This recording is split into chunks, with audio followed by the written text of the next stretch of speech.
Yes, people, welcome back to the Coach's Corner. And you're seeing me hosting a stream for the first time in a long time. Now, it is a sort of a joint effort because our dear, um, my host with the most, Mr. Trollip, is sort of working the controls. But I do have some team news, obviously. So it's Klein, Richards, Lacroix, Gehi, and Mitchell in the back five for Palace. Sarr, Hughes, Lerma, and Kamada in the midfield with Mateta up front and Henderson in goal. As far as Arsenal is concerned, it's a 4-3-3 with Timber in his rightful position at right back, Lewis Skelly at left back with Saliba and Gabriel, the twin towers. Partey in the middle, but Havertz as a left midfielder with Odegaard on the right. I don't know what Arteta is smoking. If Rice is fit, why not bring him back in? Or maybe he's just too delicate.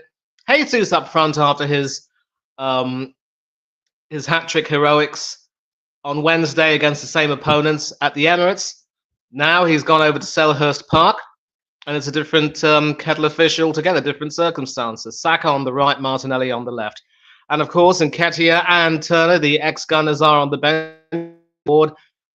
Jeffrey Schlupp, Chalobah, Doucouré, Devaney, Kapurha, and Agbiana. I think that's how I announce it. Kapurha actually started at right back in the Carling Cup defeat at the Emirates. And as far as the bench is concerned, well, I'm just going to get it right now, obviously, courtesy of Arsenal's official website. It's Neto, Tierney, Jakub Kivior, Jorginho, Rice, Marino, Ethan Nwaneri, and Trossardinho. So Rice and Mourinho are both on the bench, which means Havertz has got to be shoehorned into the team.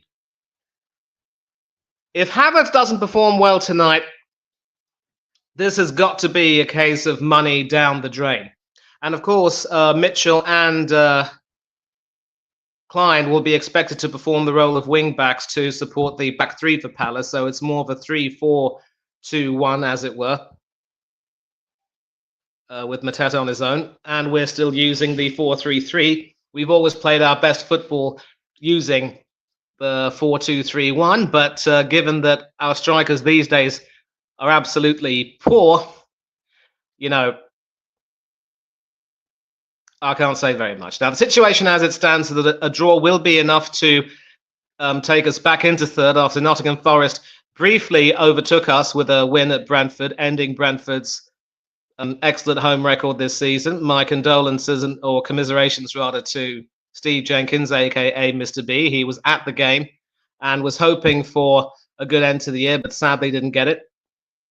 And of course, in the early kickoff, Aston Villa compounded Manchester City's woes this season with a fine 2-1 win, where they sort of went back to basics and became the same counter-attacking team that controlled games in their own way. And I think that's probably the way they'll have to go. They've made some good defensive changes, and it worked a treat against a, quite frankly, impotent Manchester City team. And several of their star players are not doing it all well. Elsewhere, Ipswich were turned into sandwiches by Newcastle to the tune of 4-0. A clean sheet for Martin Dubravka. I don't know why Eddie Howe wants to send him to Saudi. And in the other game, Brighton and West Ham played a rather intriguing 1-1 draw at the stadium. Of course, we've just kicked off. Arsenal are, in fact, attacking from right to left, wearing their, shall we say, blueberry or blackcurrant ice lolly or popsicle colour. And I am, of course, watching this game courtesy of the Premier League channel. So it's Jim Proudfoot and Beglan who are my commentators, but I can't hear a word they're saying. And that is Lewis Skelly, the left back, who seems to have now become Arteta's first choice. Kieran Tierney did make his first start this season in the League Cup against Palace and had a fine game before going off as a precaution. He is in the squad, but he has been told recently that he will not be offered a contract extension, so this is going to be his last season. The only question is, will he stay till the end, or will he be off in January? And that is, of course, a foul there by Hughes on Lewis Skelly. Not very sportsmanlike, it has to be said. And it will be Partey to take the free. No, actually, he's left it to, I think, looks like Gabriel's taking it. Yep. Short pass back to his fellow twin tower, William Saliba. and that is Jurrien Timber, the right back where he belongs. Pun intended.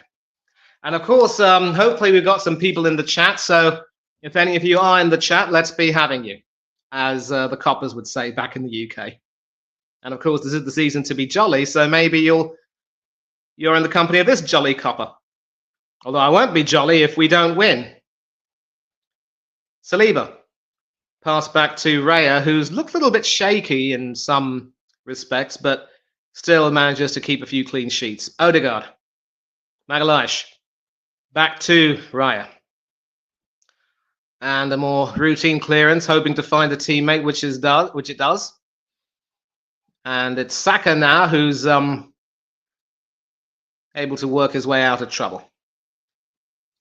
Saliba receiving the back pass from Timber, and now it's Odegaard who's trying to run the strings. He came on as a substitute at the Emirates and performed quite well. Now he's back as captain. Magalhaes at the halfway line. Saliba. Timber. And that's going to be a rather long, not short, but not really long back pass to Raya. And you can see right now that Arsenal are just slowing down the pace of the game, not really choosing to attack very much. And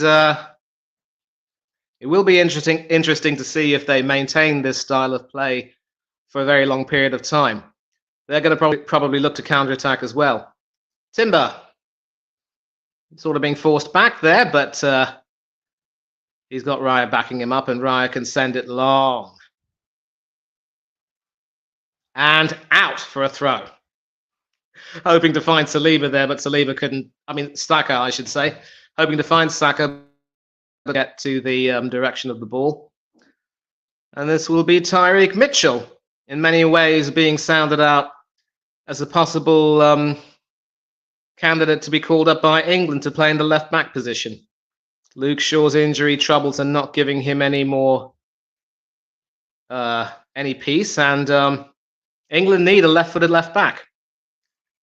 And that is Lacroix, who sends it back to the ex-Manchester United goalkeeper Dean Henderson.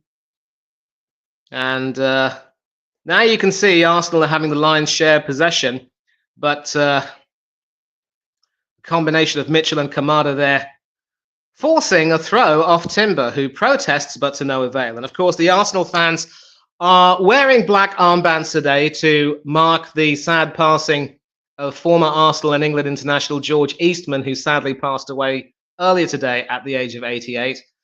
Our prayers, love and condolences go out to his family members. Former Arsenal captain, who was also a part of England's 1966 World Cup winning squad. So rest in peace and go with the Lord, good sir. And setting it forward down the left, hoping to find that is Martinelli, but be forced to face it. No, that's Havertz rather, forced to face a bit of a hasty retreat. And another foul on Lewis Skelly, and he does seem to be a pretty nuggety customer. Certainly feels very comfortable being able to do what Arteta wants, which is to invert. I mean, I'm pretty sure he can overlap if he wants to. So at left foot. And I, for one, have never been a big fan of this ridiculous inverted strategy, which often leaves that side of the defense vulnerable, especially against the big teams. And there have been games where, you know, we've been found wanting because of that. Ironically, Lewis Skelly was down the left wing, and some interplay between him and Odegaard before Odegaard passes it to I think that was Timber who received that, and it is Saliba who will whip in a right-footed cross into the penalty area, and Jesus opens the scoring. And I suppose after 7 years of famine comes a potential 7 years of plenty. So right before the 6th minute has elapsed, some down the right wing for Arsenal into the penalty area. The Palace defence unable to deal with that. And you see Jesus picking the goal celebration that a certain Edward Nketiah used to do. Once again, Saka doing what he does best, drawing the defender away and leaving space to get a cross whipped in. And there's no one marking Jesus. The man marking was non-existent there. pretty fair to say that Gay. I mean, there's no one there. Nobody's there. Gay was staying too close to the goalkeeper, and Jesus slots it home. 4 goals in 2 games, but I think that's his first Premiership goal in God knows how many years, how many months, I should say. And it's 6 minutes, not 9, Hanno. I know that you're back with the controls, so we'll have to change that, but it's 6 minutes, not 9.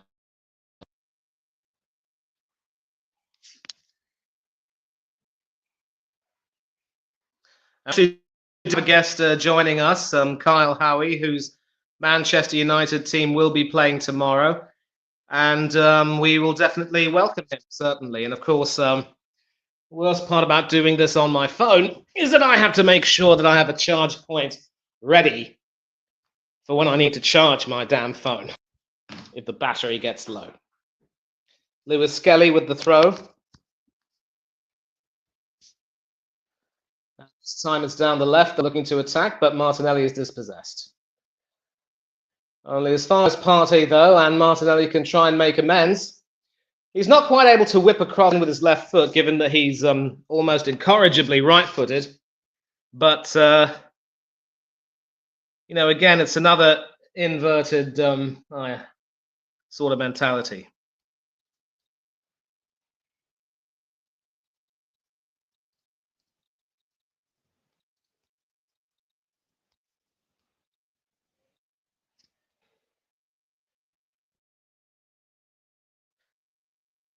And play still going on. Odegaard trying to orchestrate things. Back to Odegaard. And, this might be interesting because Odegaard has been dispossessed and Crystal Palace can try and go on the break. And they do, in fact, win a free kick. Partey forced into some desperate action there. And you see right now that, combination there of Kamada pretty much throwing Odegaard off guard and, Ode off his guard, I should say. And Mateta trying to move forward, but Partey pretty much stopping him in his tracks, but illegally, according to the referee. And we've got Kyle in. Kyle, how are you, brother? I'm doing well. How are you doing? How was the first half so far? Yeah, pretty good. Obviously, I was able to watch the whole of the Aston Villa City game, and now I'm back watching the Palace game with the free kick sort of whipped in by Hughes, but nothing really much. And a well-worked free kick there, but a rather wild header, and nothing really expected to come out of it, to be honest with you. And so another early start for Arsenal, or a draw will take them back above Forest. A draw, of course, will do that by virtue of goal difference. But let me just ask you, you obviously have been following the earlier games this afternoon. I think Ipswich against Newcastle, Brentford, Forest, and West Ham, Brighton. And for heaven's sake. Well, I said that David Raya has been shaky of late. And this was another moment where literally he made, quite frankly, a fool of himself. He receives the ball, but, obviously the Palace attackers were pressing and trying to throw the defenders off guard. Yeah, receives the back pass there, but a little bit of unnecessary footwork with Mateta coming in. You do not do that. And he owes his defenders a big apology. Anyway, back to my question. You were watching the earlier games, of course. What was your impression on the games that were played? And I think it was you who said that Forest might be considered in a title race. Obviously, some people disagree. What makes you think the Forest might be in a title race? Okay, if you look at it, Arsenal's Arteta, they don't always grab 3 points. And I'll have to stop you because Palace have just equalised. Palace have just equalised, and it's Sarr who's just, equalised everything. And not too long after the display of goalkeeping from David Raya, he's now equalises. No clean sheet for him. And we could be set for a long evening at Selhurst Park, folks. So I'm And apologising for interrupting, but great work down the left over here, and you can see Mitchell very much at the heart of it. Sarr, of course. Saliba backing off, decides to take a shot, and I just wonder, taking a look at that, if Raya could have done any better, because it was from a wide angle, really. You could say it was across the goalkeeper. Oh, Raya will not be happy with that. I mean, it was a fine strike, don't get me wrong, beautifully curled in, but no, I'm sorry. Any goalkeeper worth his salt will expect to score. So Arsenal going ahead through Gabriel Jesus, but Sarr equalising, and clearly Magalhaes and Raya having a war of words there, and Magalhaes is not a happy chappy. Ismaila Sarr, the number 7 from Senegal. So I'll let you answer your question now. What makes you believe that Forest could very well be in the top? okay, what makes me believe is you see, like the way not like Forest played against United, they played well. They came into that game as underdogs. I don't think not many people expected them to get 3 points. United, they got those 3 points. Even though against City they played poor, that was I think the first game this season to play that poor against the teams. So yeah, Nottingham has been on good form as well. There have been that surprise package, that underdog that collect points when people don't expect them to collect points. Like I think in the game against Brentford, everyone was backing Brentford to beat Forest. That's because Brentford plays well at home, but Forest came into the game and collected 3 points away at a stadium where the Brentford plays well this season.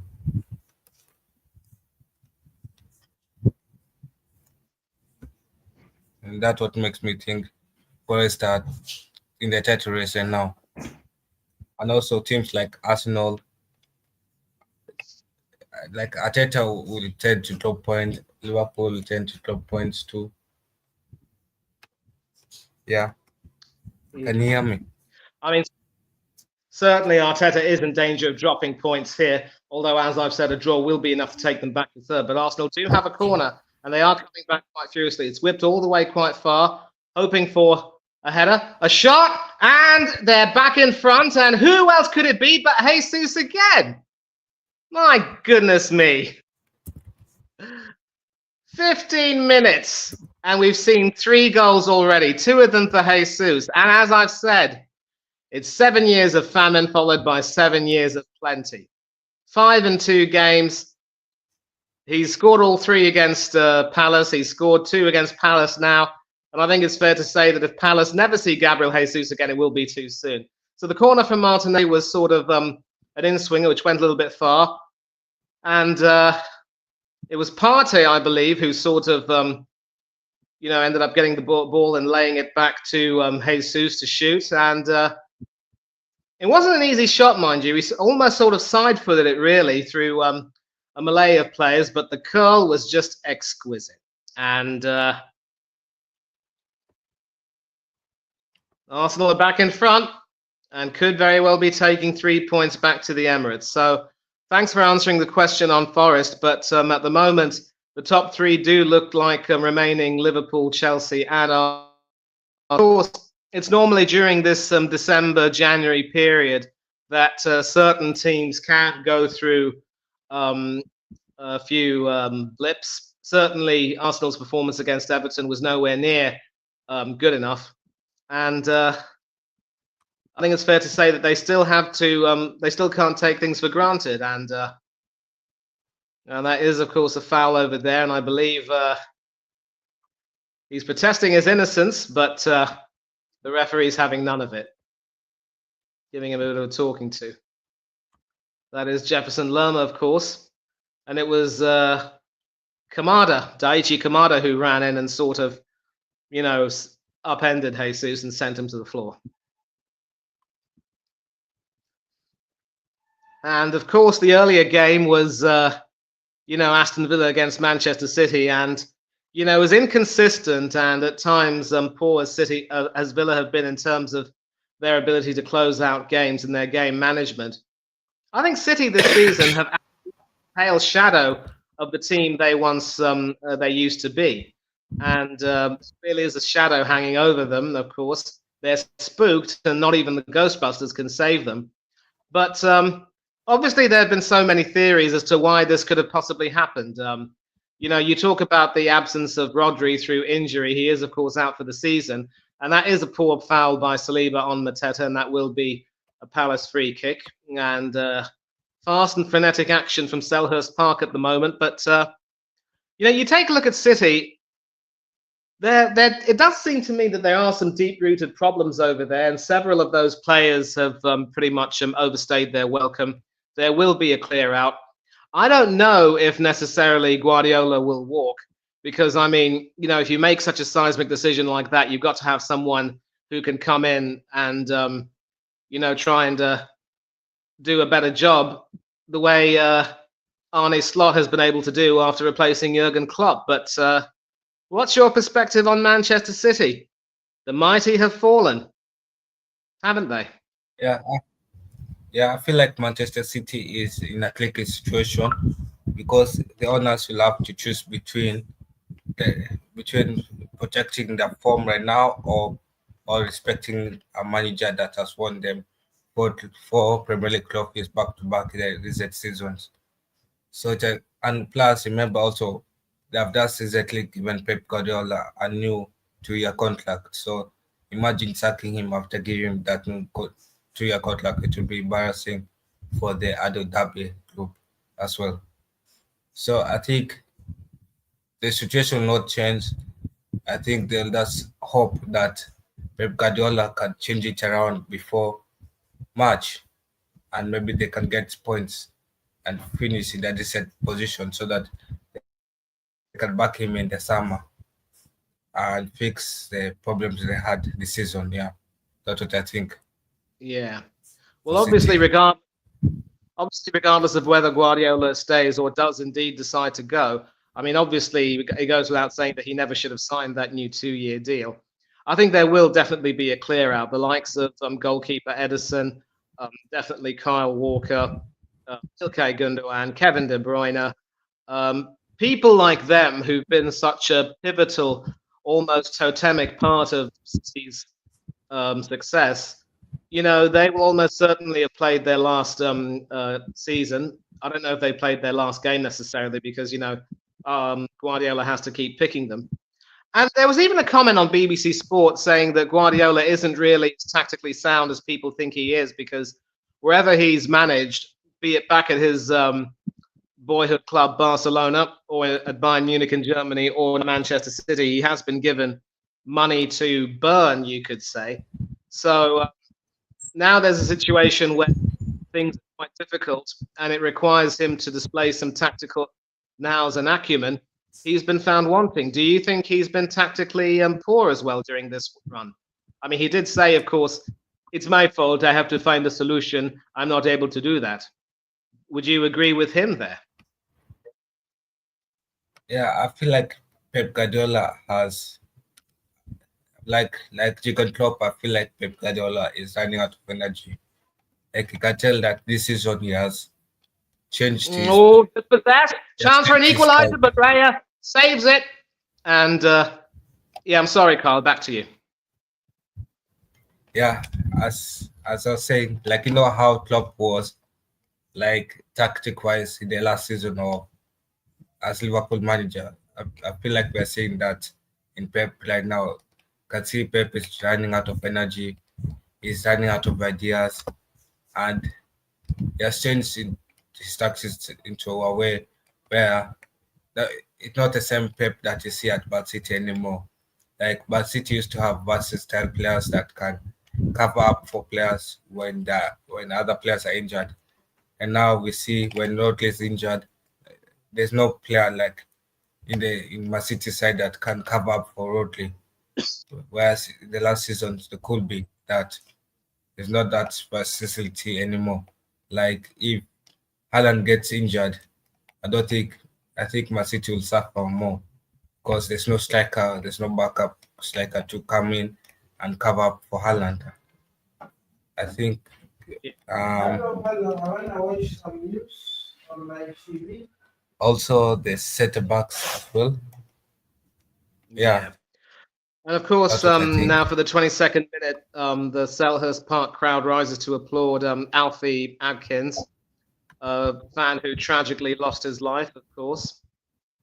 And that is, of course, going to prompt a break. But once again, some poor defensive work. And it's Saliba who allowed Sarr to, take the ball off him. But I think Mateta ended up taking the ball a bit too close to David Raya. And Raya covered his ankle as well and made the save.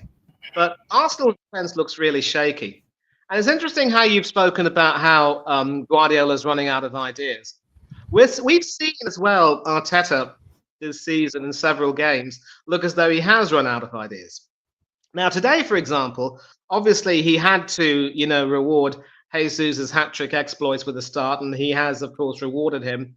But where does that leave Kai Havertz? He now himself back on the left side of midfield where he isn't quite as effective. And yet, because we splashed out money on him, we have to keep picking him. But there have been times this season when Arteta does look to have lost the plot. And as I speak, it looks as though Bukayo Saka will be walking off. And it does look as though he sustained a very bad injury. It could be his hamstring or whatever. I'm not too sure. But he's walking off gingerly. He is not a happy chappy.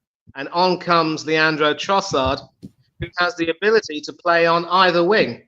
The only question is, will he go to the left and have Martinelli go to the right? Or will he stay on the right and leave Martinelli on the left? It could be the latter. But in some of our defeats against the likes of Bournemouth and Newcastle, and even some of our draws as well against certainly Everton, Arteta has looked tactically clueless and inept. And many Arsenal fans like myself, and you see in my label, I say Arteta out.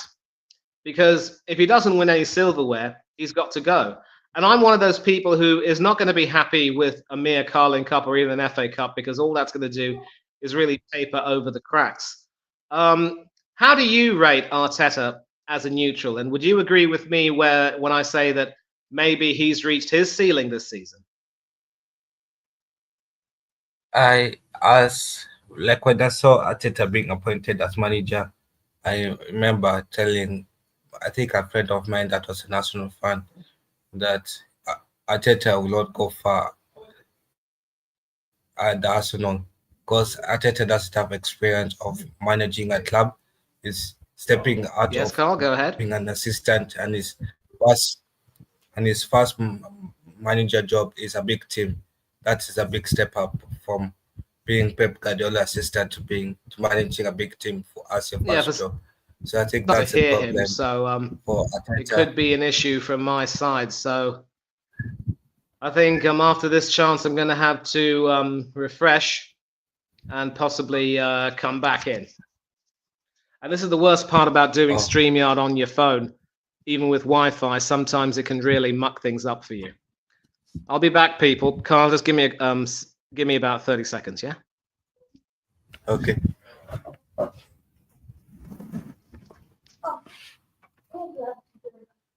Anyway, as I was saying, for Arteta, and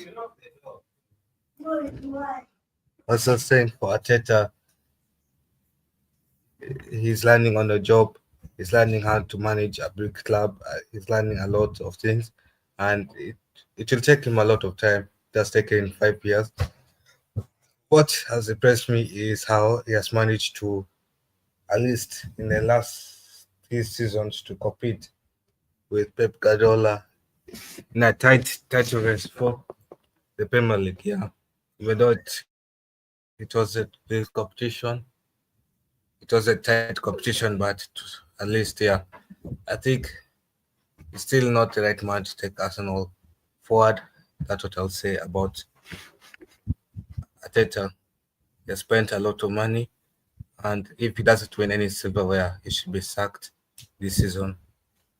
Even if it is winning, I think Arsenal should aim to win like the Premier League or the European trophy, because winning a cup competition not be good enough for Arsenal. Yeah.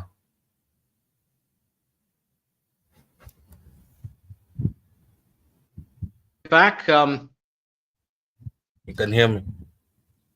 Yep, loud and clear. I can hear you. This happens quite a lot whenever I do these streams on my mobile phone, and it's not really nice. And interesting passage of play where Ismail Assar took a shot and it hit Gabriel flush in the back of his head. Of course, there will be a great deal of precautions to be taken. Now, I don't think I was able to hear what you were saying before I went off, Kyle. What exactly were you saying? Oh, anyway, I was saying, I feel like Arteta was using like the past few years to learn how to get used to being a first team manager. I guess that took time learning how to get his own philosophy, learning how to manage a team well.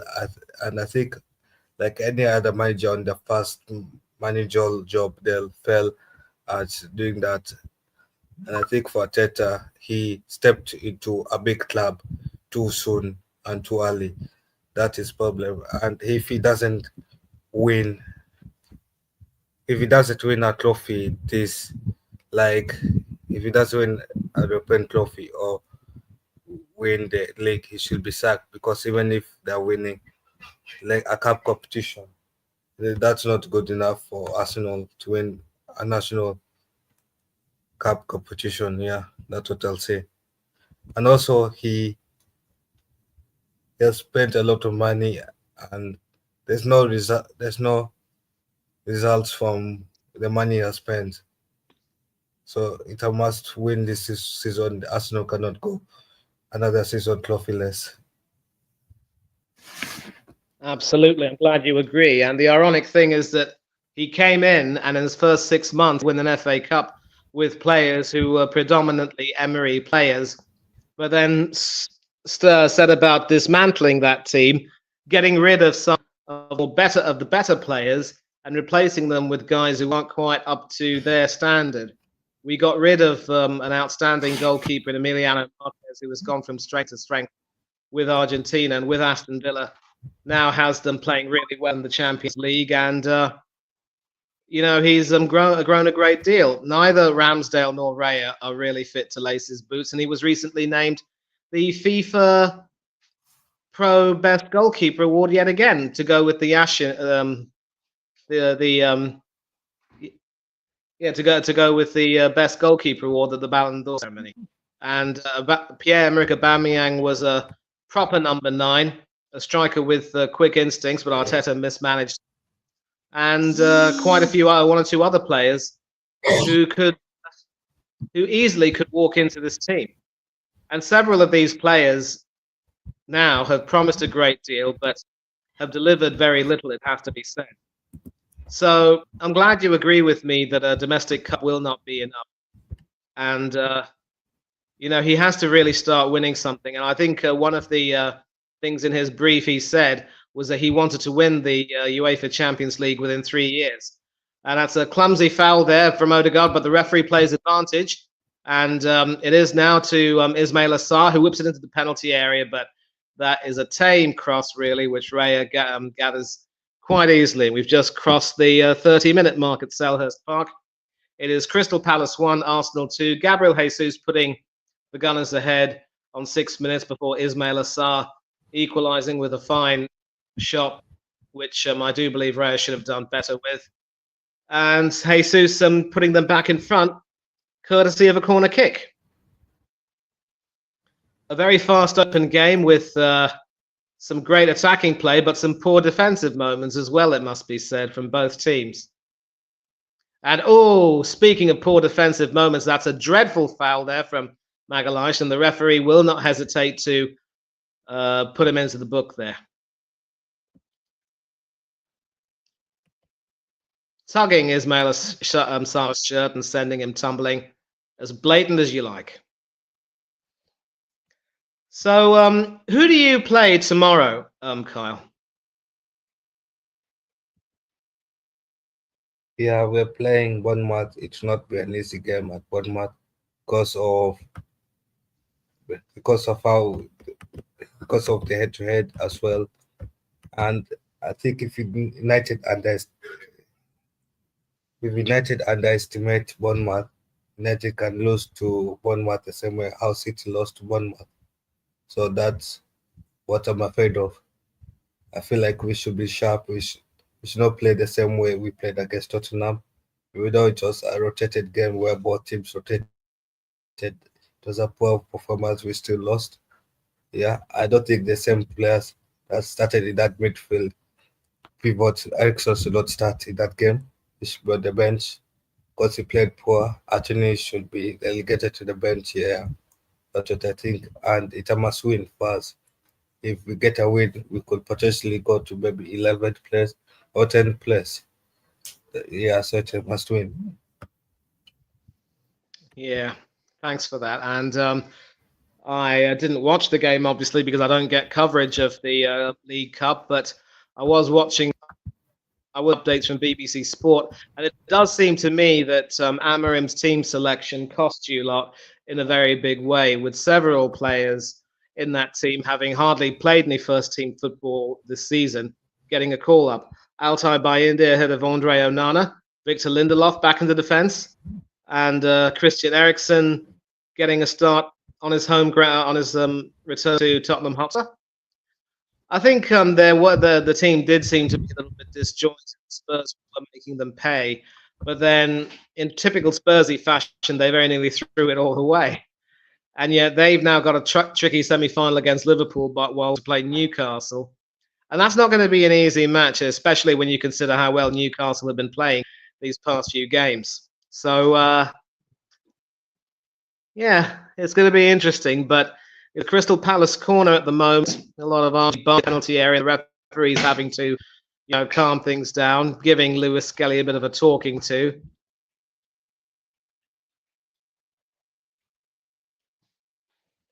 It is Will Hughes to take it, a left-footed in-swinger. And that's going to be a goal kick.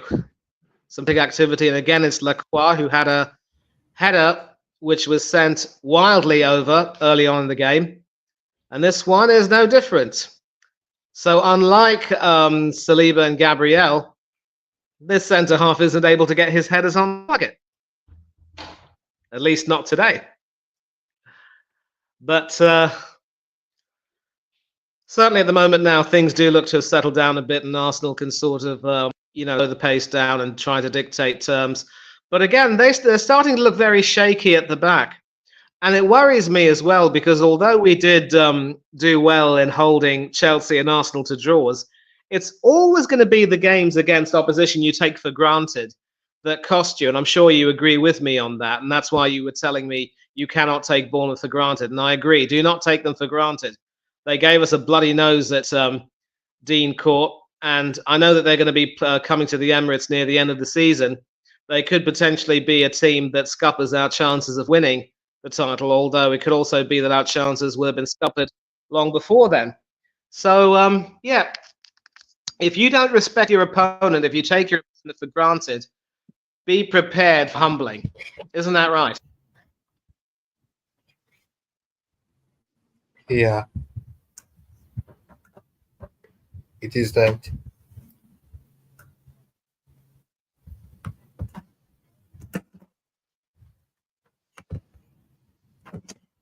Well, so far the defence has been shaky. Havertz has looked like a duck out of water.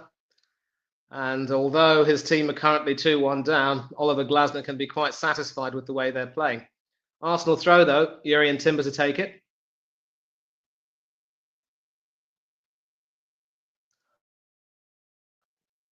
Yeah, Arsenal last needs to score one more goal for my prediction to be right here. Mm-hmm. And the referee telling Timber to, just hurry things up. And eventually, after what feels 30 seconds, he takes the throw. And it's a pretty poor play there, and that is brilliantly nicked away.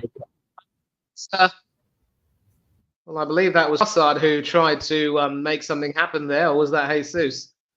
But more defensive shambles. In fact, it was Gabriel Jesus who simply is playing right now with a great deal of confidence, but Lacroix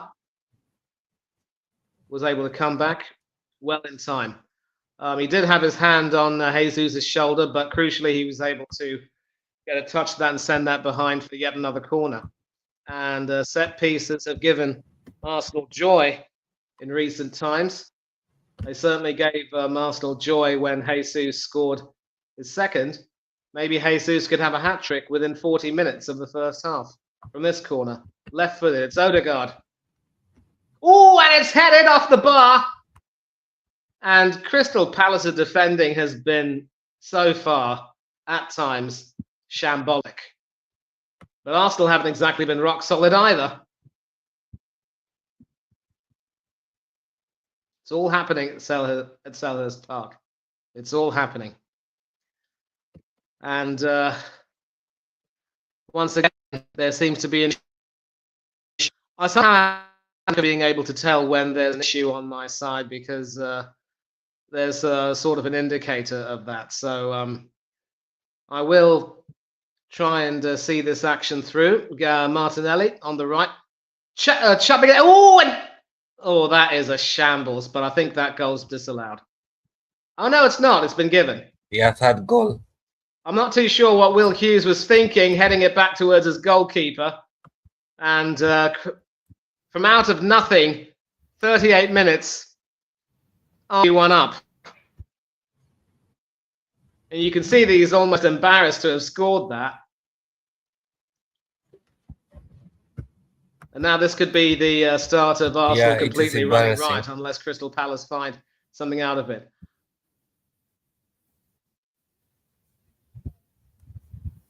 Off the post, straight into Havertz's path.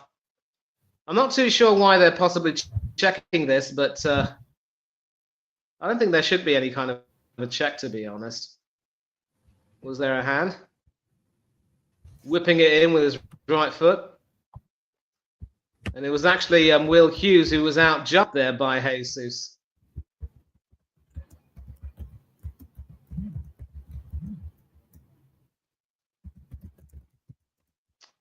Well, it's a bit of a shambles for Palace so far. 60 million down the drain, but somehow Kai Havertz scores again. And I'll be back in about 30 seconds. Yes. So that was shambolic defending from Palace, and it's 3-1 Arsenal.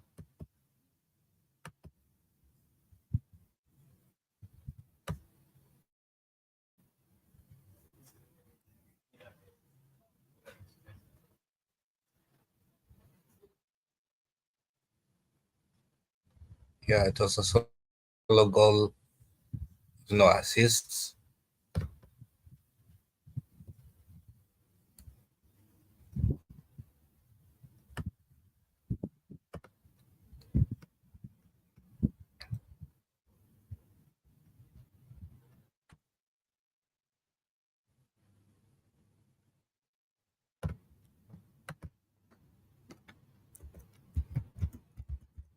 Mm.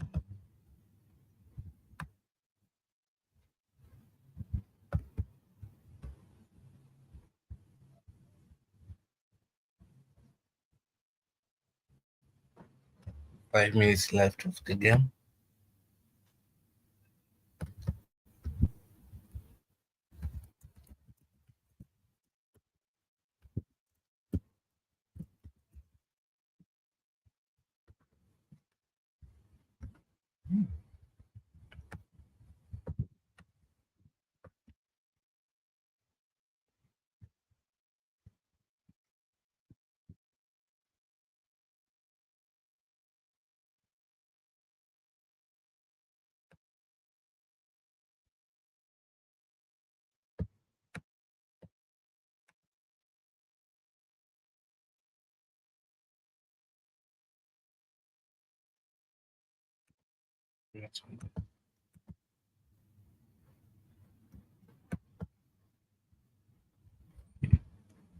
I had him back.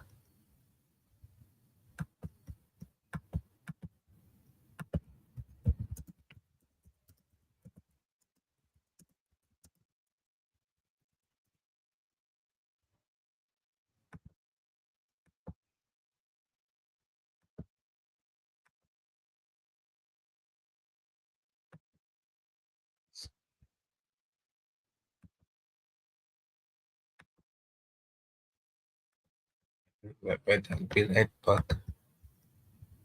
Let me add and back.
Good. I'm back. And obviously some action has taken place. I mean, not very much has taken place really. Before I went off, we saw Arsenal going ahead 3-1. I think the scoreline has to be changed. 38 minutes, Havertz with Arsenal's third. And now they seem to be controlling the game more often than not. It'll be interesting to see how many minutes of stoppage time will be added, but at the moment, even though Havertz might be a passenger, he does have a goal to his name, but I'm not too sure people are going to really be that generous with him, given that he hasn't exactly stepped up and performed. And Odegaard not happy to have lost possession like that, and pretty petulant reaction from Timber there. Needs to be careful he doesn't get booked by the referee. About 20 seconds to go until the end of first half normal time, and then we will have stoppages, and certainly a lot to talk about. Some wonderful attacking play, but some pretty poor defensive play Yeah. as well. And I know, but we have a bit of a cracker on our hands, but No, it's both defense. it is still me. Huh? Oh, No, Kyle, is I that you? changed over to Hanos. Yeah, it's still Kyle. I changed over to Hanos side so that I can help him with the controls because I can see that he's currently offline. Uh-huh. Okay. And yeah, so we do have 5 minutes of added on time at the end of the first half, and Palace have a chance to try and possibly get at least one goal before the break. It is Nathaniel Klein, the former Liverpool player, to Ismail Assar, Will Hughes,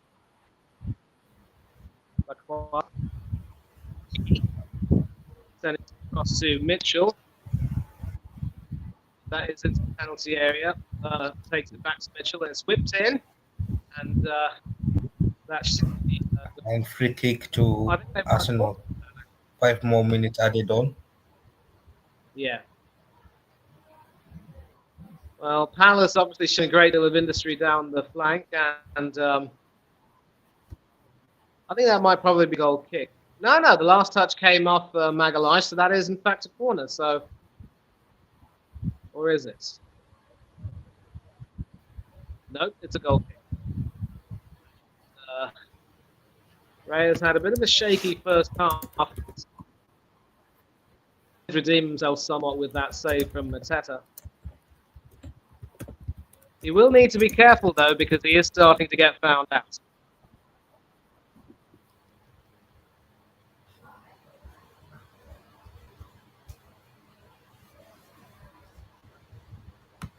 Yeah. Right, so as I was saying to you, Kyle, regarding your match against Spurs in the League Cup, certainly some of the selections that Amorim made were a little bit bizarre, and I think maybe the team looked perhaps a little bit disjointed. I'm not too sure why people are insisting that Lisandro Martinez should be a centre half. He's a little bit short, but he does run quite well, has a good left foot. Why not slot him in at left back? Yeah, I feel like Isardo Martinez is better at left centre back than central centre back. I feel like that should be left for the elite, and that centre back should be Basuari because we have tried Henry Euro there. He hasn't really impressed as side centre back. Some great defending from Crystal Palace prevents Arsenal getting a fourth.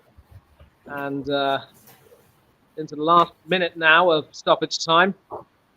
Because the reason why I asked it is because on many occasions during that World Cup, Lionel Scaloni actually used Lisandro Martinez as a sort of a left wing back whenever they had a back five. Sanderson and you could see that Palace is starting to live a little bit dangerous. Certainly claims for a penalty for possible foul, but nothing doing. 30 seconds left. I don't think there's going to be enough time for Palace to mount a chance, or could there be? It's sent forward, but it's another poor pass, and Havertz intercepting that very well, but Lacroix pretty much putting pay to that. And a foul from Jesus will give Crystal Palace a free kick, but that will probably be the last action of this half as the referee will blow the whistle. Anyway, to answer your question, I think Lisandro Martinez is good defensively, but in Amorim's system, requires his wing backs to be pacey, and also because they double up as defenders and also they double up as wingers in the system. So that's a problem. I think it's good on defense, but the problem is going forward. That's why he cannot play left wing back for Amorim. Well, last chance of the half, fine with the cross into the penalty area. Lerma with the header, but wasn't really going to have enough in terms of power and direction to really give David Raya much trouble. And that should be the last action of the half. The referee should blow his whistle any second now.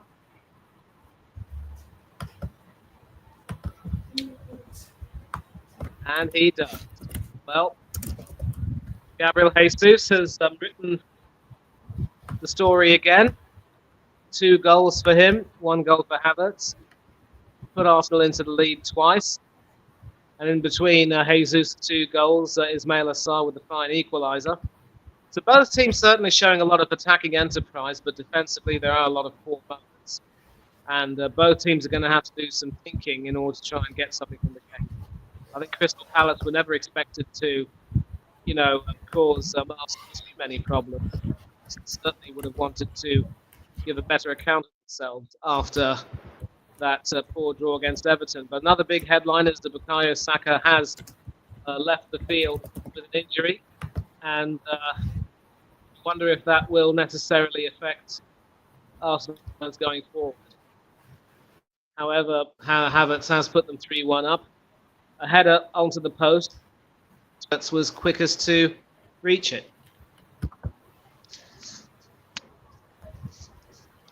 So I don't know if you watched the game, but obviously a lot to be happy about with both teams. But I think defensively they just made too many mistakes, haven't they? Yeah, I feel like in the beginning, it's where you guys were not as sharp. But I think as you guys went on towards the game... And once again, I am unable to hear you. And once again, I'm going to have to go off. But I will be back.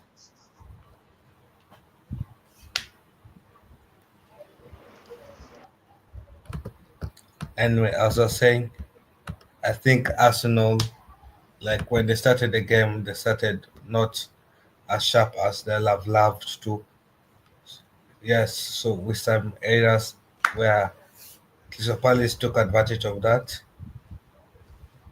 Yeah, but the defensive structure has improved as the game went forward. I know, is that you?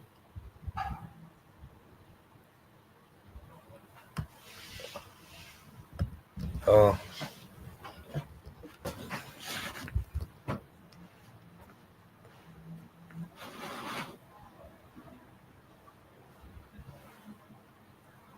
yeah. So that's what I'll say.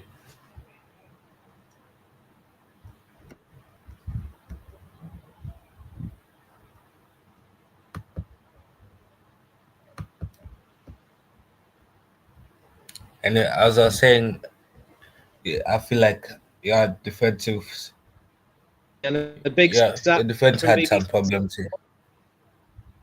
Yeah, You can hear me now, right? this is the big. This is the problem, Kyle. When I do any kind of stream from my phone, it just always seems to happen. Whether it's the Wi-Fi connection or whatever it is, I don't. But a huge stat here.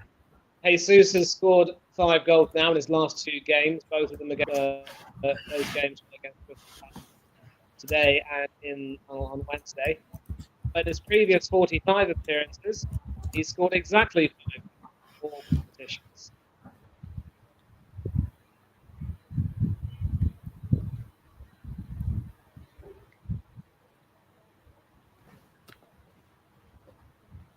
And so, speaking managerially, wonder what sort of changes Glasner will make and what he's going to have to try and do.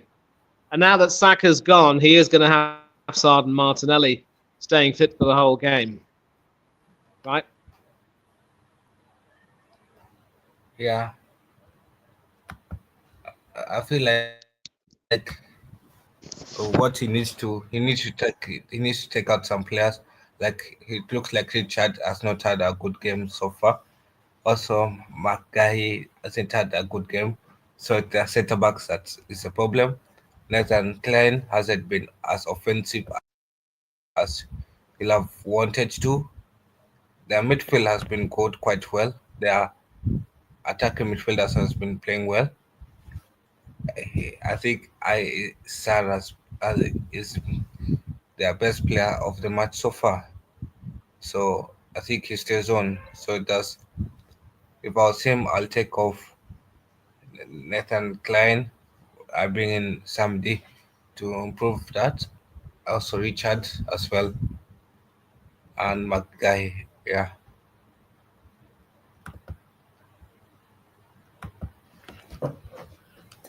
Right. And obviously, Arteta will have some options of his own off the bench. Um, hopefully, he's not going to be so stupid as to take off Lewis Skelly and force Timber to go in at left back and Party at right back to bring on a central midfielder.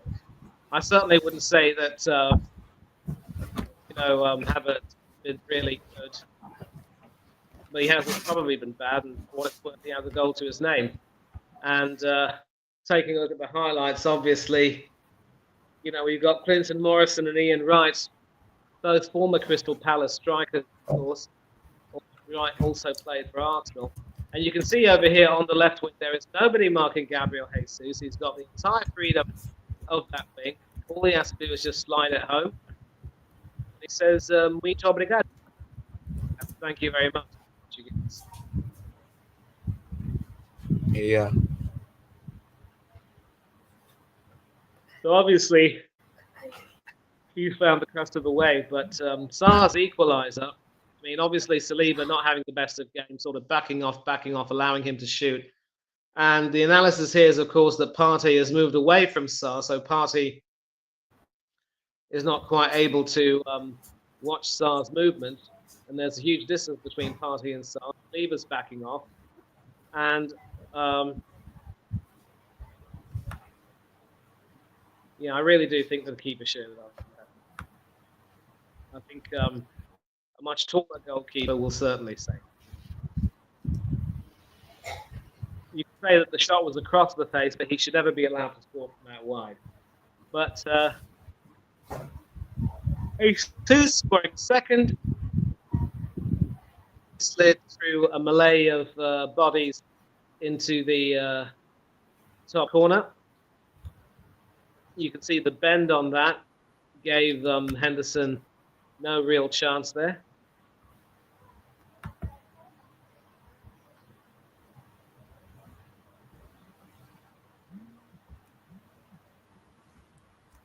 So he's made 2 appearances, scored 5 goals, had 7 shots on target from 8 total shots. I think you could say that there's nothing like a Carling Cup performance to sort of give you some confidence back. But if it was that simple, Kieran Tierney would be playing tonight. Yes. Mr. B, big up to you. Your unbeaten run will end at some stage, but very disappointing today. I agree completely. There's no disgrace really in losing to a Forest team that are simply playing outstandingly well under Nuno Santo. But, I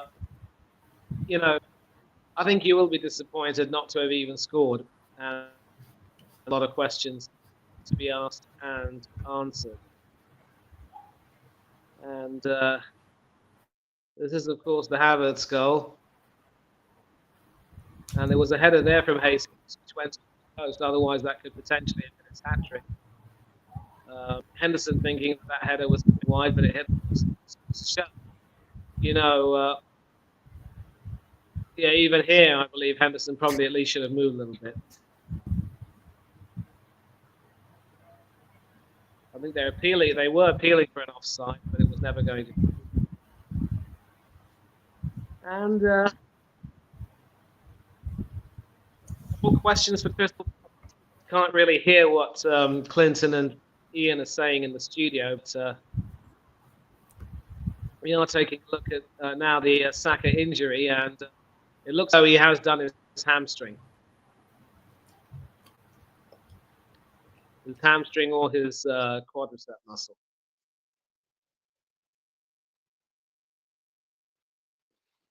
And he is absolutely distraught as he walks off.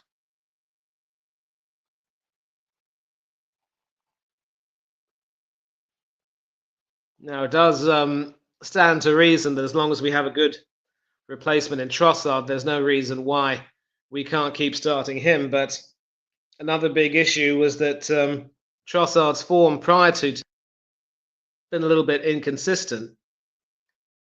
And a lot of talk about whether or not he actually merits being continually picked.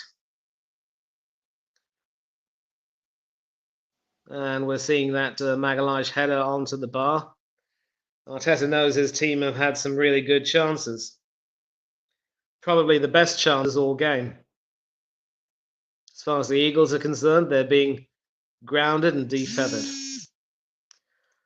So you've already mentioned what changes you might make if you were the Crystal Palace manager. What about Arsenal? What do you think Mikel Arteta should do? I think Arsenal so far so good. I think the biggest troubles is the wingers. Yeah, the Gabriel Jesus is playing well. Yep. Harvard supposedly I've is lost you. playing standard. I'll be right back. Salibia is okay. Timber is okay. I think it does the wingers that are bringing you guys trouble. I think that Saka's injury has hugely affected your game.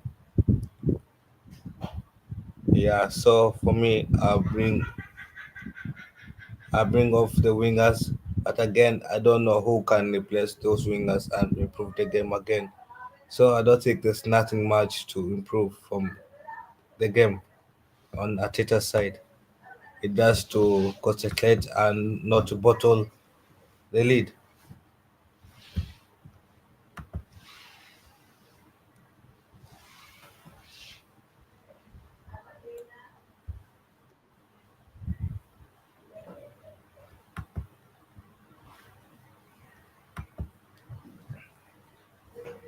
Anyway, as I was saying, if you look at how how you guys are playing. It's your wingers that are the problem. That Saka injury has really affected you guys. Yep, So, and I can hear if you you. look at the options at the wings, I don't think you guys have options to improve those wingers. So I don't think there's much changes that you guys can make. Saliba is not having a good game. Timber is not having a good game. Raya is having a mixed game. Gabriel is having a good game. Havertz and also Gabriel Jesus is having a good game. So I don't think there's not any much changes that Ateta can do at this point. It's just to keep concentration and to not bottle the lead, because we have seen big team bottling the lead at half time. Yeah. Yeah, well, I'm pretty certain, I'm pretty confident that he's not going to, bottle it from here. If he does, then, you know, more and more questions for him.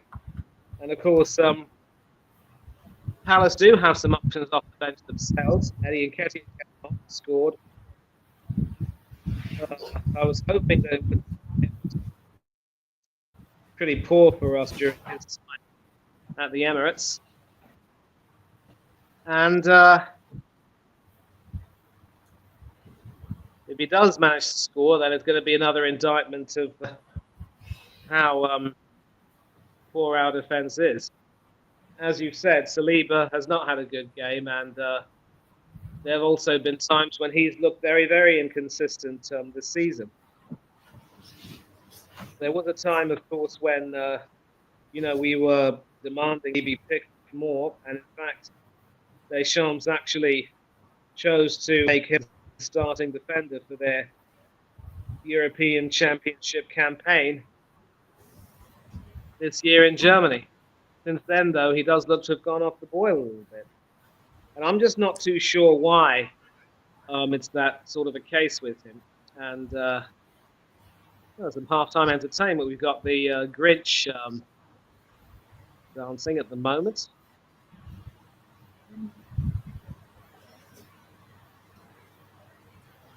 Certainly, he's Yeah. not going to steal Christmas from Arsenal. But yes, obviously a lot to look forward to, and very soon we should be back at Selhurst Park with the action. And I wonder if you're looking forward to the Boxing Day games, which will also provide some intriguing fixtures.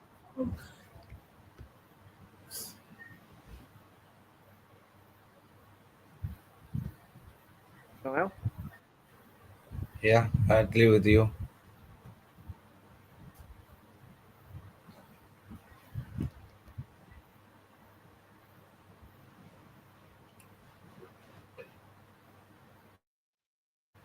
Right, so players are back out on the field, and Mr. B has been scoring a few goals for Palace on good form, but others will need to step up. Couldn't agree more, including the likes of Mateta and maybe Nketiah. That was, of course, the first goal for Crystal Palace. So 30 million down to Spain just goes to show that more than fools and their money can be very, very easily separated. But we'll choose to kick things off with a long pass back to Dean Henderson, and Henderson sends it forward. That should be headed back. It's Richards with a long back pass, and Henderson sends it forward yet again. Seta, who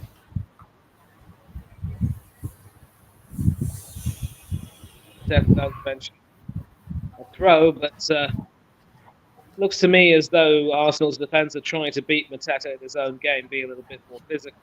But, it's worked so far, you could say. He hasn't scored, but he certainly has played a big role in Palace's attacking impetus.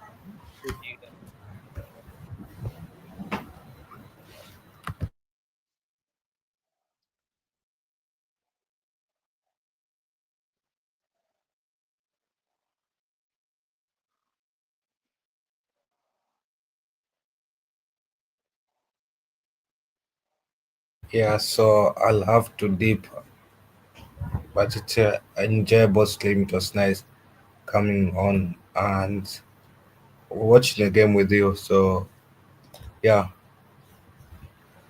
I'll leave it now, and I hope you guys maintain the lead. Okay, thanks a lot, Kyle. Go on, good to speak to you, and hope you enjoyed it so far. Yeah, we enjoyed it so far. Well, there was actually a chance there, and header on target from Lerma, but saved by Raya, who's obviously looking to try to redeem himself as best as he can.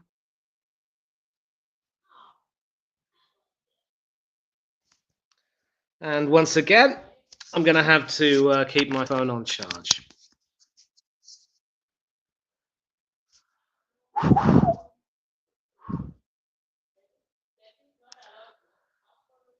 Yeah, so I suppose one good thing about being alone is that I probably won't need to worry about, Luham not hearing anyone. Poor pass there from Saliba, and his rocky game continues. Arsenal are probably going to want to try to slow the pace of the game down and prevent Palace from getting too many more chances. But Palace are good on the ball, and they're very good actually at breaking up Arsenal's press. And that is Nathaniel Klein, who's able to withstand pressure from Jesus, but ends up passing it back.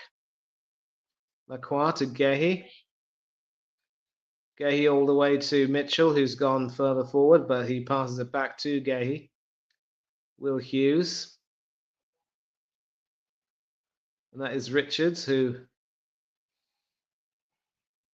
eventually passed back to Lacroix, who tries to send it forward to Mitchell, but that is well intercepted by Ian Timber.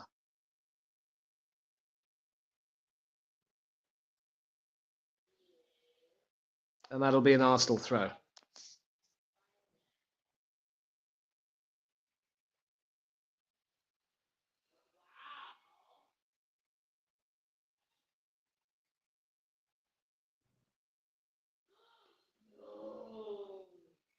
Yeah, I got my sister talking on the phone to her friend. I do apologise if you heard any of that.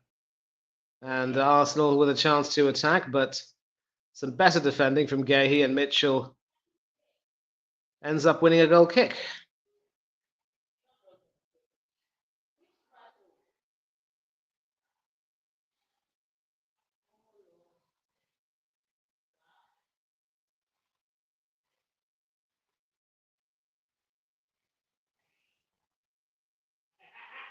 And Palace once again trying to work it from the back.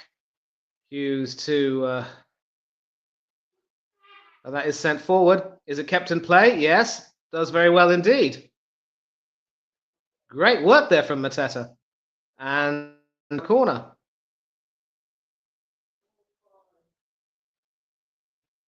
Mateta there with that brilliantly weighted pass, which was well kept in.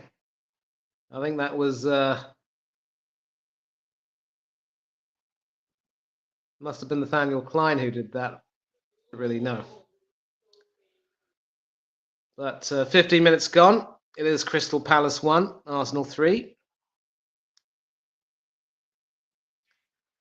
And we'll find out who's set to take this corner. But Lewis Skelly is in some pain at the moment.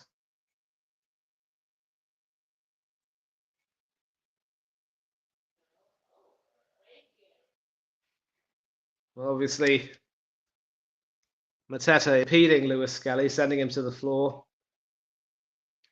Lewis Skelly has the task of trying to mark Mateta. It's not easy when you're about 5'8", dealing with a 6'4" bloke. Whipped in by Hughes, but that is easily cleared enough. And Arsenal can very easily break away. Palace have got to run back and defend.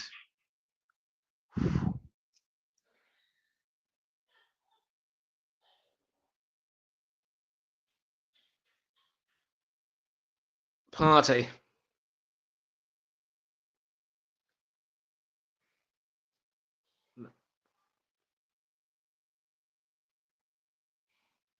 It is Hughes now, but that is blocked. The referee awards a free kick. Thomas Partey once again not exactly allowing Mateta much in terms of leeway, but pretty much impeding his progress. And Glasner looking quite satisfied, but he will know that Palace have had their chances.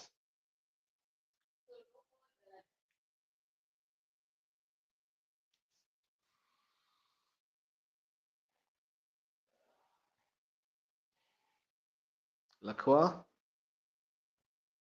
Gay, Mitchell.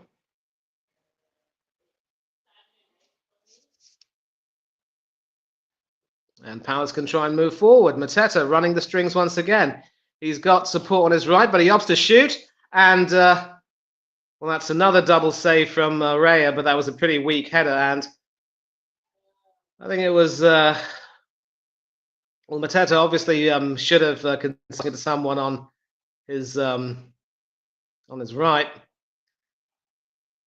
And it was sort of parried, really, by Raya, with Sarr in a position to get the header. Maybe if he had chested it and had taken a shot, would have had a better chance. And Glasner clearly not happy with that.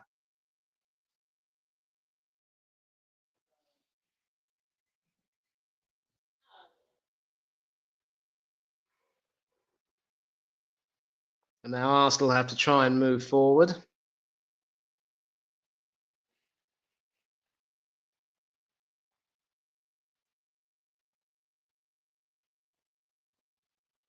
Raya has been a little bit better this game, but certainly hasn't quite covered himself with glory on a few occasions. And in fact, against Bournemouth at Dean Court, he had an absolutely dreadful game, it must be said, conceding the penalty and looking exceptionally shaky indeed. I'm not too sure why the referee's bringing the play well back deep into Arsenal's half. Looks as though Crystal Palace are going to get a free kick and maybe a chance to make something out of this. Actually, it's a throw-in, and Hughes receives it.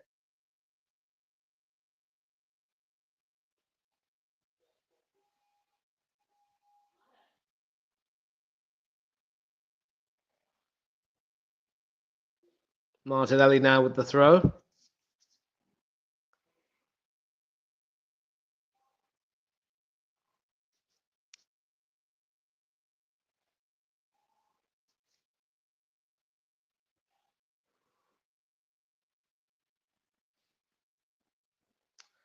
Yeah, the game has started to slow down a little bit, and not really in my best position here, having to work something on my phone and not really responding. Timber. It's back to Timber. Saliba. Timber. And that is Martinelli. So it does look as though Martinelli's gone to the right, where he can rip crosses few. But you can see here, this is the issue that a lot of people have with him. He seems to be, running with his head down to the ground, not really having the confidence to, move forward. And his most profitable position, his most prolific position, has in fact been as a centre forward. And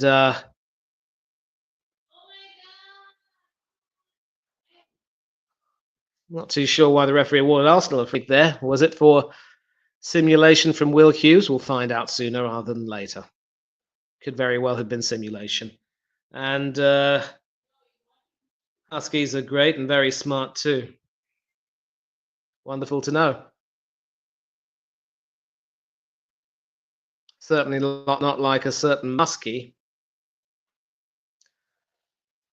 And some dog talk going on between Mr. B and Chelsea fan. It looks as though Arteta's ringing some changes.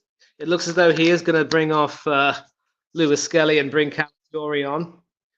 And Declan Rice will be set for a little stint in the midfield. Unless he decides to play Calafiori as a centre-back and move Timber to the right back position. You can never tell with Arteta, and frankly, on more than a few occasions, he ends up doing something completely bizarre. But guess you can't do very much, perhaps. Arsenal, though, with a chance to try to make the advantage count. Trossard ends up winning a corner. Speculative shot from outside the area, but it hits a Palace defender. I think Lacroix, again, was the one in the middle. He certainly had a good season at club level, but maybe not quite at international level. And the substitution is confirmed. It will be Declan Rice coming on for Kai Havertz, who probably wasn't bad, but wasn't really anywhere as good as we would have liked one of our midfielders to be. And obviously, Rice will come in and add some steel to that.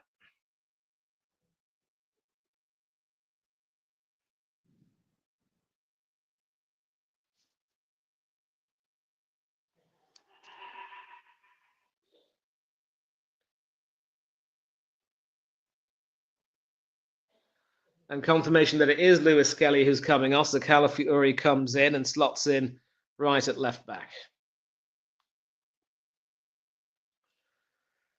And Rice will strengthen the midfield. So looks as though Glasner doesn't have that much in terms of hope. Now, once again, I don't know if I can hear myself speak. I am going to go off and try and come back.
Well, I've just come back, and Arsenal have gone 4-1 up.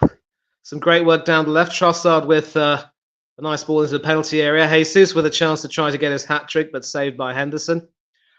Complaints of an offside, but that was never going to materialise. And so it's Arsenal 4, Crystal Palace 1. Gabriel Martinelli on 59 minutes, I would say. And now it is the ex-Arsenal striker Eddie Nketiah who comes on to replace Daichi Kamada. Scored against them in the League Cup, of course, but 4-1 down. There's no way back for Palace here. I think it's sort of broke down Palace at this particular point in time. And probably damage limitation more than anything else. I can't see Arsenal slipping up from here. And you certainly see that with Trossard now on the left and Martinelli on the right, they're starting to play a lot better. Trossard can certainly whip them in with his left, and Martinelli definitely feels at home on his right. But Martinelli, obviously, is a much better player when it comes to playing centre forward, and definitely did score a lot of goals under Unai Emery.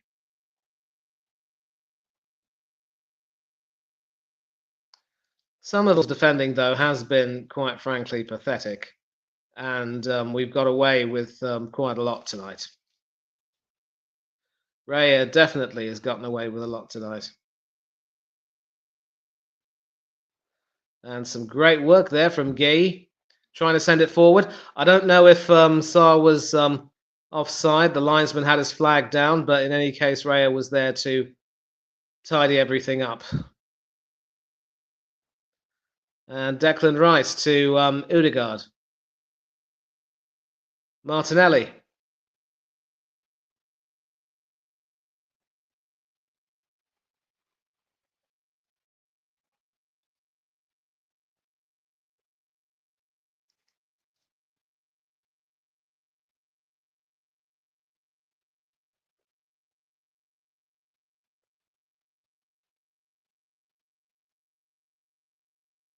Now it's Arsenal with the ball, trying to make something else happen. And I think with that fourth goal, the game has started to really die down as a spectacle, and there is still half an hour left. And just another recap of the earlier results. Aston Villa beating Manchester City 2-1 in the lunchtime kickoff at 12:30.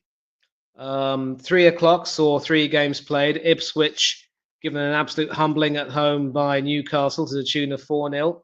Brentford losing their unbeaten record at home to Nottingham Forest, who won 2-0. And West Ham and Brighton playing out a 1-1 draw at the London Stadium. Not exactly the best played game there, and booking the Gehi, and rightly so, a rather ugly-looking challenge that on Gabriel Martinelli. It's been a difficult night for the and certainly their marking was non-existent for Jesus' first goal, and from there you could say the floodgates were pretty much opened. Certainly with Nketiah on the field, there's no way Crystal Palace can get anything from this, so Arsenal will enjoy a return to third in the league and a plus 17 goal difference. But of course, the big games for now will be played tomorrow, Liverpool and Chelsea. And I believe Chelsea are travelling to Everton, and Liverpool have got Leicester at Anfield. Ruud van Nistelrooy going back to Anfield. That should be a treat and a half. Certainly did his best to make Liverpool fans' lives unbearable as a striker for Manchester United. I'm not too sure he'll be able to do the same as Leicester manager. I mean, it has to be said that that team really has some problems. A possible return to Anfield for Danny Ward if Mads Hermansen isn't fit. But today has not been a good day for home teams, and Aston Villa very nearly were pegged back to 2-2 when Phil Foden scored in the third minute of stoppage time. But Villa, what they were unable to do against Bournemouth, and held on for a 2-1 win, which brings them back to 5th in the table. I think it is fair to say that for the fourth Champions League spot, there is quite a bit of competition. Forest might be expected to suffer a little bit of a blip and possibly fall down the table. Not too sure if Villa can possibly maintain their new momentum. And certainly some intriguing prospects coming up. But at the moment, it's Declan Rice on the left, sending it into the penalty area. And, well, that really should have been 5, but I think Martinelli's header was a little bit too far for both Trossard and Jesus.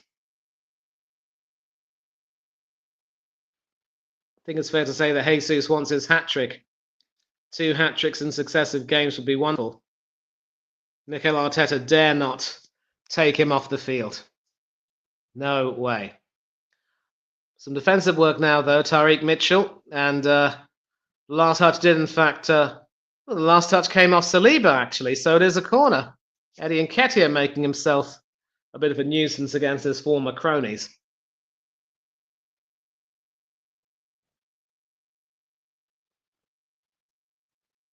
Well, I'm not too sure that that was the correct decision, though. Looks as though Nketiah did get the last touch, but a corner it is.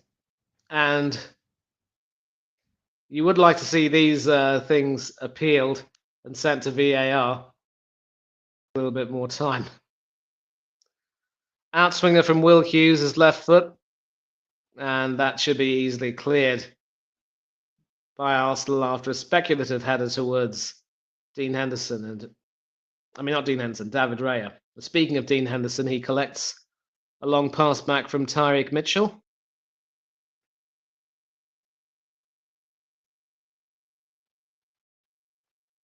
Richards, Hughes, back to Gee.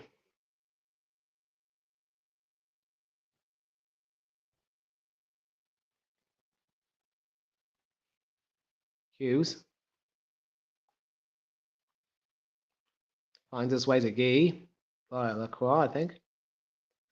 Lerma, Hughes,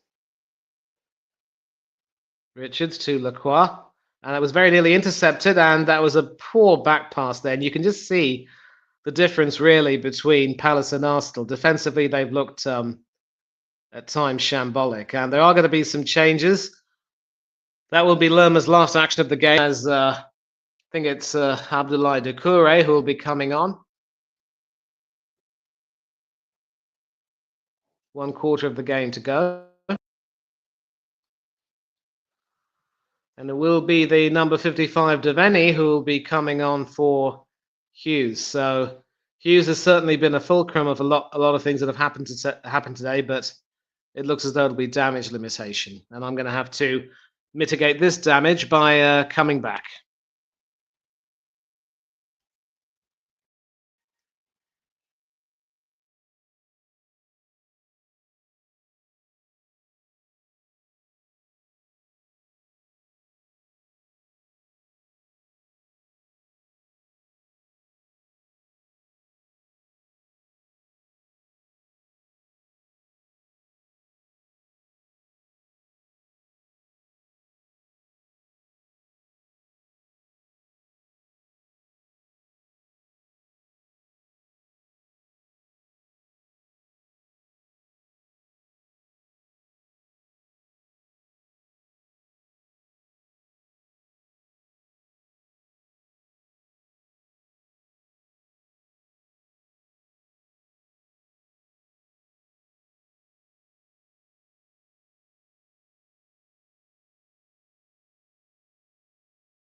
Okay. Thank you, Butt. And Crystal Palace do have a free kick from the goal line, from the looks of it. And that's not really a very convincing from the substitute of any, and that's easily cleared. And another break for Arsenal, potentially another goal, perhaps. Looking that way, indeed, into the penalty area. But the cavalry returns. And Nketiah chests that down. Nketiah up against Saliba. Yeah, Chelsea fan. I'm not watching the boxing, I'm afraid. I'm not really too fussed with boxing these days. Ever since the retirement of Lennox Lewis, I've never really been interested in boxing. And once again, we see Crystal Palace failing with their passing more than anything else, pun intended. And this time around, Arsenal not really able to take advantage of that, and that should be a goal kick. But Everton, I'm not too sure it's going to be that tough a game. I think we were poor against Everton. We could really muster too many chances. You lot seem to be playing a lot better under Maresca, and you should give them a really, really long afternoon. And it is, in fact, an Arsenal corner, so more chance for set-piece joy. A possible Gabriel Jesus hat trick, and the man who's making it, who's made it happen, Nicholas Jova. A lot of talk about how he deserves a statue. Let's win something first. No goal scored from that corner yet, but the danger isn't over. And Arsenal happy to let that go out for a throw.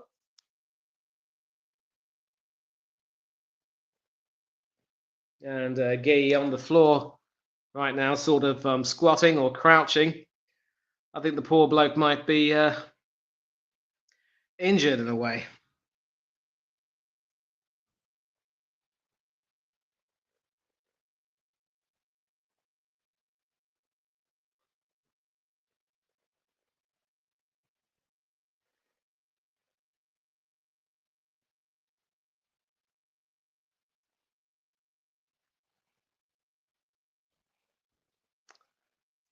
That is Calafiori.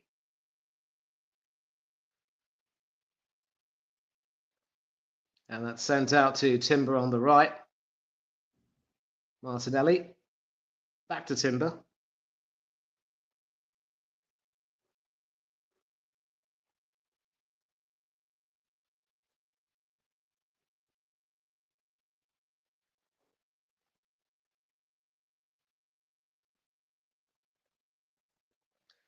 And Arsenal more content to sort of slow the game down, not really necessarily trying to get too many chances, but certainly effective on the counter.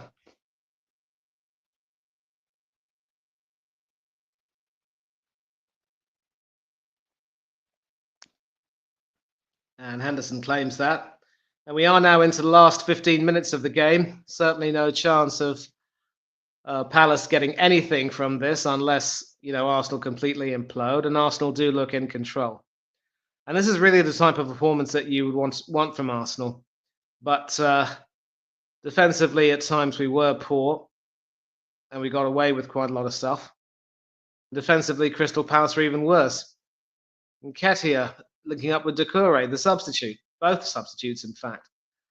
And Doucouré nearly slipping, but he is able to pass back control. And Gueye with a long pass forward, hoping to find Mateta, but that is cleared.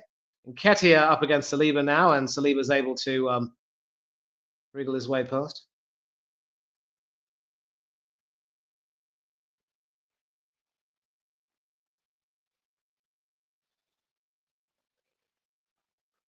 And that is Deveni, the number 55.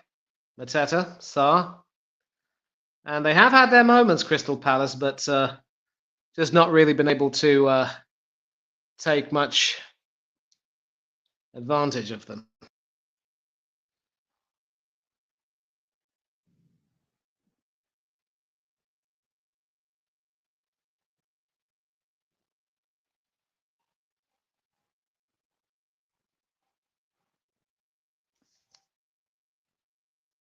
Nketiah receiving it from Mitchell and trying to thread a pass through, but Partey is wise to him.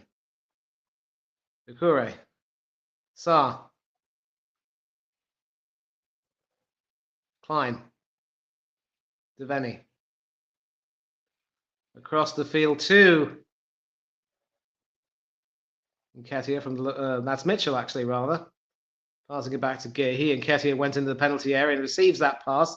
I think he lost his footing there, but was able to improvise with it and win a throw. So I think it's fair to say that Glasner has somehow managed to improve his game, maybe marginally, but he needs to score.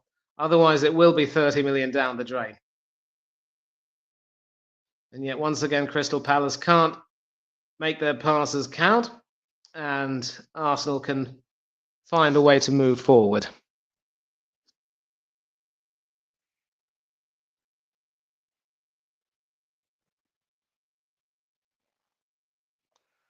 Calafiori and Rice working together. Actually, that was Trossard, I should say, not Rice.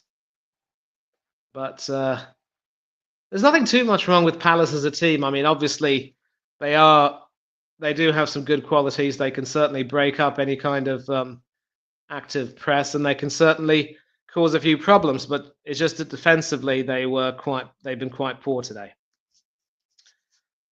And once again, I'm going to have to go out and come back. See you all in a minute.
It looks as though that's Calafiori who was sent to the ground there.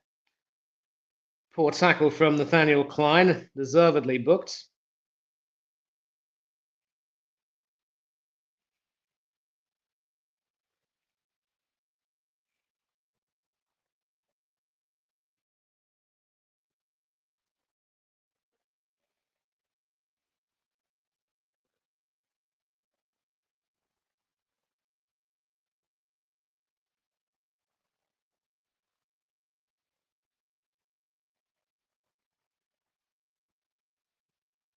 A lot of anxious people looking on as we enter the last 10 minutes, more substitutions, and that is Klein's last action.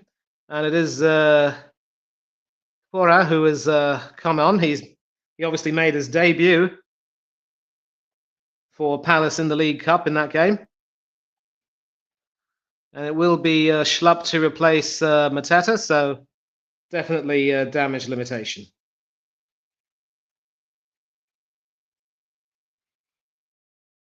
So once again, no minutes for Joel Ward. And so we have a comment from a Chelsea fan saying, obviously Nottingham Forest being in the top four is certainly a surprise, and they've earned it so far, but I'm not too sure they'll have the power to stay there. And thanks a lot for joining. I'm sorry about the technological issues. You have yourself a good evening, and we'll talk to you soon, yeah? Cheers, Chelsea fan.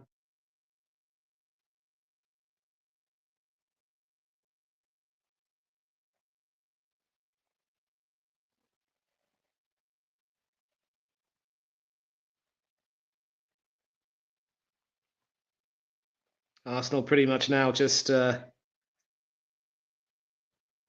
strolling through the rest of this game, really. It is now damage limitation as far as Crystal Palace are concerned. And every time there is a chance to try and score, at least the defenders now get their act together. But such defending was conspicuously absent earlier on in the first half.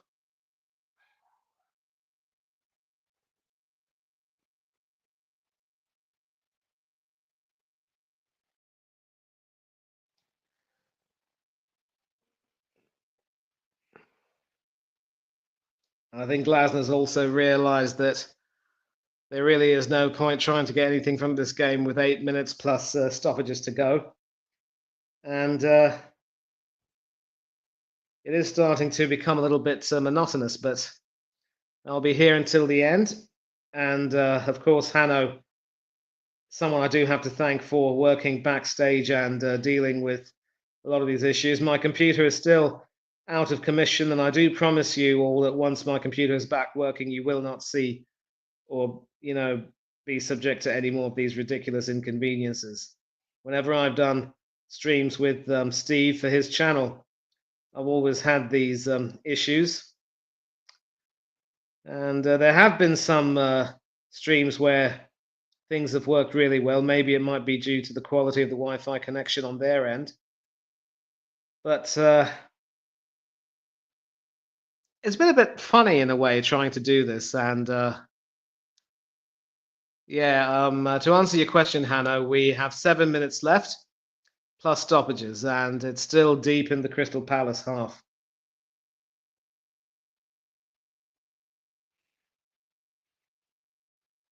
Rice receiving the throw from Calafiori, and Deveni forcing Rice to whip it away, and it does find Urian Timber, who could find space for a shot. Instead, he passes it to Martinelli, sends it into the penalty area. Still back with Timber. Martinelli. Captain Odegaard. And certainly there's been no need for Jorginho and Marino to come on and stabilise things. And a shot. And that's 5. And it's Declan Rice. 84 minutes. 5 alive. And you could say that with that celebration, he's kind of put the game and Palace to bed. And this has not been a good game for Oliver Glasner. You don't want there to be any doubts about his job because he is, of course, a quality. But today, Palace were just outthought and outclassed. And this isn't to say that Arsenal were perfect either, but you could see basically Jesus once again at the heart of all of it. Calafiori finding Rice, and then Rice also taking a very similar shot to what Ismail Assar took, well across Henderson. Maybe could he have done better? You always wonder about goals like that. I wasn't very happy with the way Raya, conducted himself for Crystal Palace's equaliser.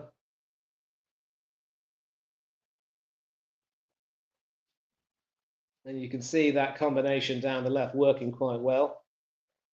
Who needs Kieran Tierney?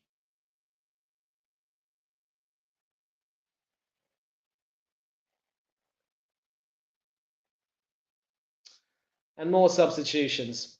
Gabriel Jesus won't have a hat-trick. He's replaced by Ethan Nwaneri. Mikel Merino about to come on for Urian Timber, which will invariably mean that either he or Partey will slot into the right-back position. Because what else, right?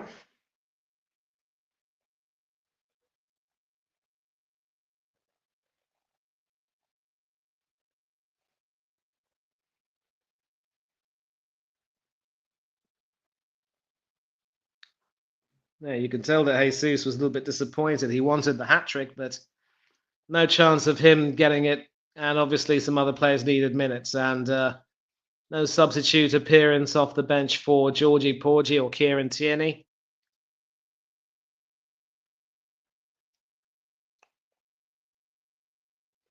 Yeah, I'm not going to say that it's unnecessary, but I think we have to, see it through till the end. But we'll probably end the stream as soon as the final whistle blows. But it could very well be that we might have another goal before the match is over. Another Arsenal goal, that is. There's no way Crystal Palace are going to get anything.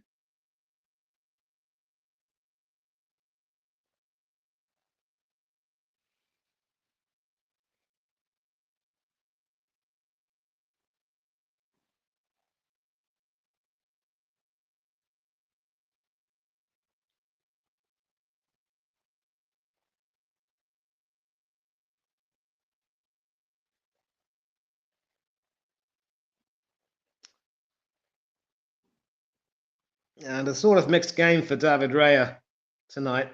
Certainly not at his solid best.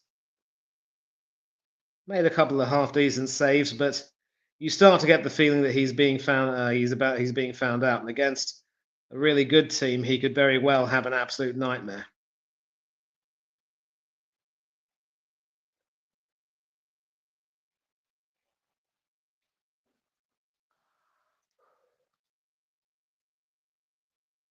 Yeah, I mean, I wouldn't call it necessarily special rice, but at least he had a little bit of time to cook, and it's turned out very well. Steve, 2 minutes left plus some stoppages, and we will find out how many more are being added, and we will see this through to the end. And as soon as the game is over, I will probably offer a few final thoughts.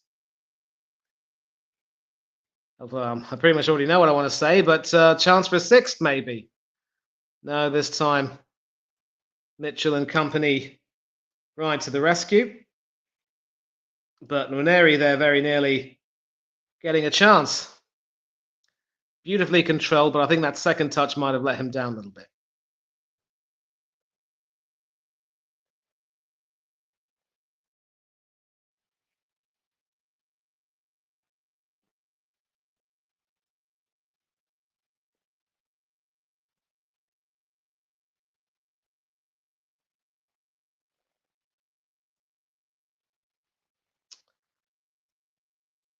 Party, who is in fact at back to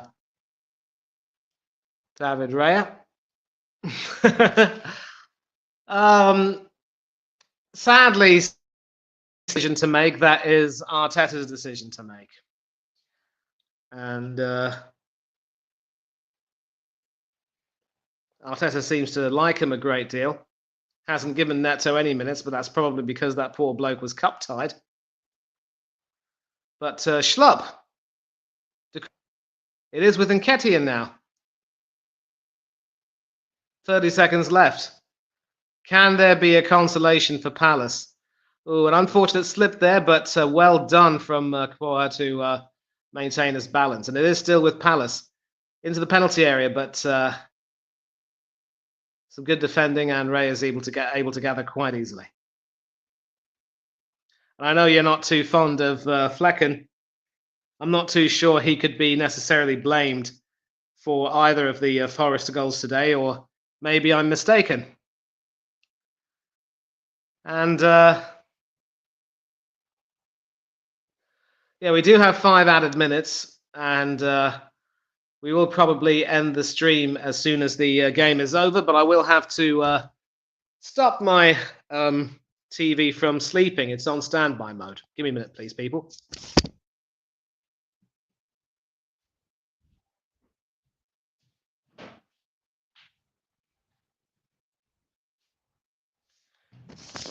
And didn't miss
Okay, yes, people. I don't know where money has gone, but yeah, we'll wrap it up on here. Full time has gone. It's Arsenal 1, Arsenal 5, Crystal Palace 1, Arsenal 5. It has ended 5-1 to the Arsenal. Shouts out to Cameron who got his prediction right. Um, and yeah, just quickly run through the goal scorers tonight. It was Jesus that opened the scoring in the 6th minute. And then Ismail Assar in the 12th minute. Gabriel Jesus in the 15th minute. Kai Havertz 35th minute. Martinelli 59th minute. Then to put the cherry on the cake, Declan Rice 85th minute. So yeah, Arsenal very strong into it all. So yeah, they finally scored goals from open play. Very good one for them. And yeah, so let's see. Let's see what happens then in the next few games over the weekend, of course. Liverpool versus Tottenham, Chelsea versus Everton, and Bournemouth versus United to come up. So yeah, yes, man. Yes, people. So yeah, well, good one for Arsenal, and they keep it moving. I would have been like for Barca, but uh, just can't be asked. Just can't be asked. So yeah, be up to every single one of you, and see you all in a bit. Then this was your Crystal Palace versus Arsenal Premier League 24-25 season watch along. See you all in a bit.